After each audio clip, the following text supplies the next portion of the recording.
All right, glad you could join us again, and we are excited that you can tune in to join us on Channel Sports Sunday. My name is Eitayo Balogun Jr. This is a segment that we try to keep you updated with what is going on in the world of football. Like Ken said, so many things happening in the world of football. Also, we'll be talking about the female angle, although there will be played just a game later on tonight. But first, I won't do this alone. I have Larry Pinel and Chide Keziali also in the studio with me. I'd like to welcome you, Larry. Tayo, it's a pleasure to be in the studio. Let me start by congratulating Mikel fans and Chelsea fans. 7 years, it's been coming. Yeah, it's been long coming anyway.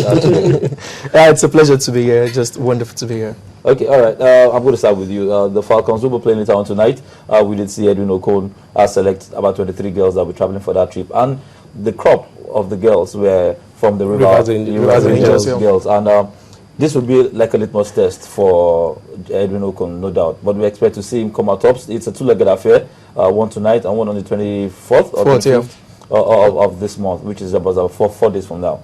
So we actually expect him to go to Japan, do us proud, try and get a decent record and come back, a result and come back to Nigeria. Don't you think so? Yes, you mentioned coming out tops. That I'm not too sure. Yeah. Going all the way to Japan to even get a draw will be fantastic. Don't forget that this is a bunch of, this is a new set of girls who Okon is trying to build on experience. He has called up a few experienced players, and then he's also trying to blend, youth and experience together. And of course, the crop of the bulk of the team, as you rightly mentioned, is actually from Rivers Angels. A few from Nassau Amazons here and there, but it's been a fantastic squad, so to speak. Yeah. And then you test your mettle against the likes of Japan, and eventually you see how well you can, if you can fare well against Japan.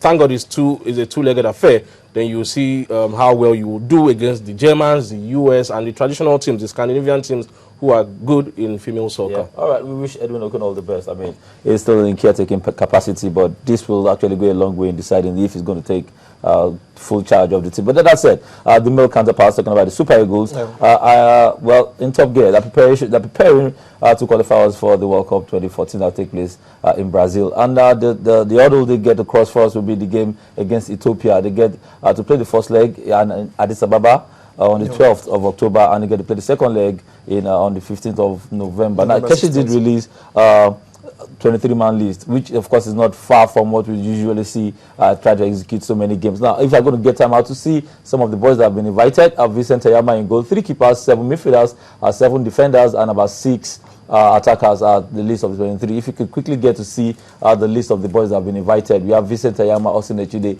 and Chigozie Agbim, the 3 guys in the goalkeeping section. Defenders, we have Elderson Echejile, Francis Benjamin, Efe Ambrose, Solomon Kwambe, Godfrey Obabuno, Azubike Igweke, and James Okosa.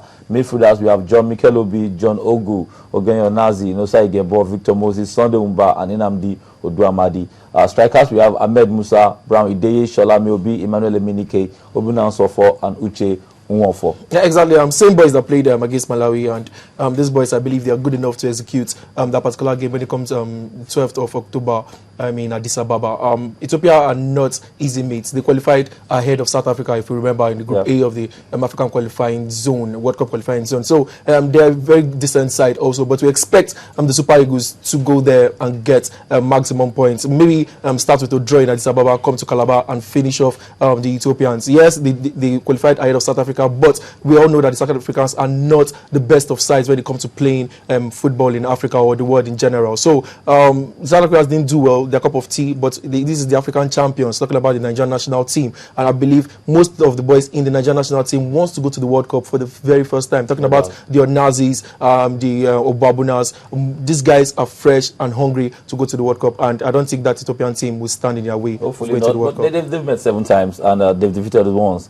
They defeated the Ethiopians, defeated the Super Eagles one in '93, and it was about the same month. It was actually on the 11th of April of October, and so they are going to be playing on the 12th. I'm sorry, they're going to be playing on the 12th, which is just about a day different. But again, with the current boys we have in the Super Eagles and the way Stephen Keshi is playing, and the Ethiopians are, like you did say, qualifying ahead of South Africa, despite the fact that they deducted points from them. I think Ethiopians are a decent side. Yes, we defeated them when we played at the Nations Cup, 2-0, got the 2 goals from Victor Moses, penalties. And but looking at the way the Super Eagles, I mean, we should actually know and go to bed easy, saying that, look, playing against Ethiopia, it will not be a stroll in the park, but we expect the boys to come out tops.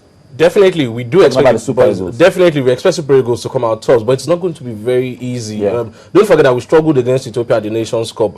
Yes, we were trying to get into our stride at that time, and courtesy of Victor Moses' goals, via penalties, we were able to defeat them. You mentioned the fact that they defeated us 1-0 in 1993. That was the best squad that we have actually assembled till date. Talking about that 93-94 squad, we lost, and then we showed them why we are Super Eagles, Green Eagles, as at that time. Defeating them like 6-0 when they came to Lagos, Yekini and the Olises and the likes of them. That was also when we defeated Burkina Faso 7-1. That was one of the best teams we have. But talking about the present team right now, I think the best thing that will happen is if we can actually go to Ethiopia, Addis Ababa, and actually get a decent result. Maybe a draw will be very fantastic. A score draw, like and then exactly, and then we'll come back here and then just take it easy. We also have to be mindful of the fact that it's a high altitude country, like the Bolivias and the Mexicos. You have to prepare adequately for that.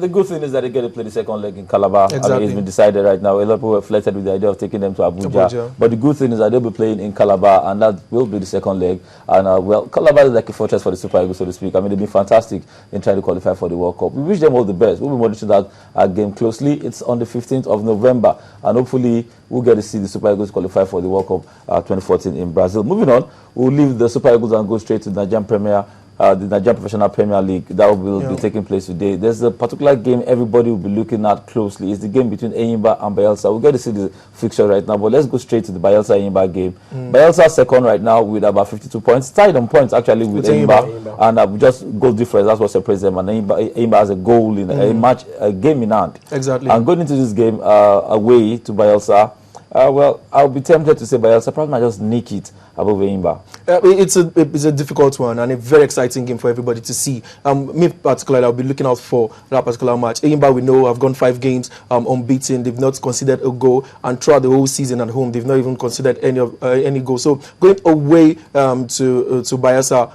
knowing they are FA Cup champions, again, gives them a very good stead going into that particular game. They are high in confidence right now. The guy, Wadike, that scored that fantastic free kick at the Federations Cup final. I just wonder if defenders would want to give away free kicks when it comes to 20-25 yards again. So it's really exciting. Ladamboso has built a very good Bayelsa team, and they've done pretty well. Nobody expected them to come this good. We are looking up to Canopilas, Enyimba, and the Warriors to be the top 3 at the end of the season. But Bayelsa United have done pretty well. You would not know that they came from the NNL up to this point in time, and it's fantastic for me. That's why I say the Nigerian League is one of the most exciting league in the world, the toughest league in the world to say. But this game will be exciting, but unfortunately it won't be on TV again. I don't know why, but the games like this should be on TV for everybody to see. Yeah, but we have one of the finest referees that will be actually referring that game, so we expect it to be a thorough game. I hope so. Yeah, it's not going to be on TV, but I mean,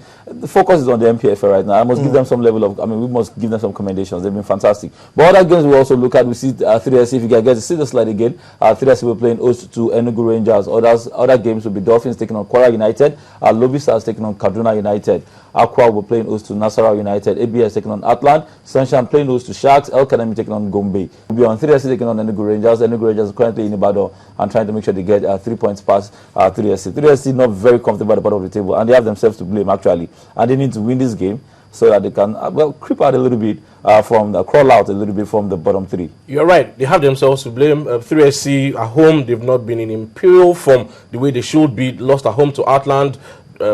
Lost some points, drew against Sharks, for instance. Although you might credit them that they went all the way, midweek to get a result at Atlant, but they've left it too little, too late, and it's. I'm afraid the way it's looking right now. If not that Wiki Torres actually lost to Enyimba midweek, 3SC will still have remained at the bottom of the log. But having said that, at home to Rangers, traditional teams that know how to play themselves, particularly in the 70s and early 80s, these were traditional IICC and Rangers, and now we are where we shouldn't be. Talking about 3SC. Now they need to get 3 points. Akim Bosai will be fired for this. All of their players, particularly Fired up or fired? Fired up. Akim Bosai will be fired up for this. I mean, they know they need to get all maximum points at home. And guess what? The teams coming to Ibadan, Rangers, I think Pillars and then Enyimba in that order. It's very difficult. It's very difficult. Very And then they will difficult. go away to Nasarawa and Lobby, I think. So it's difficult for 3SC right now. Okay.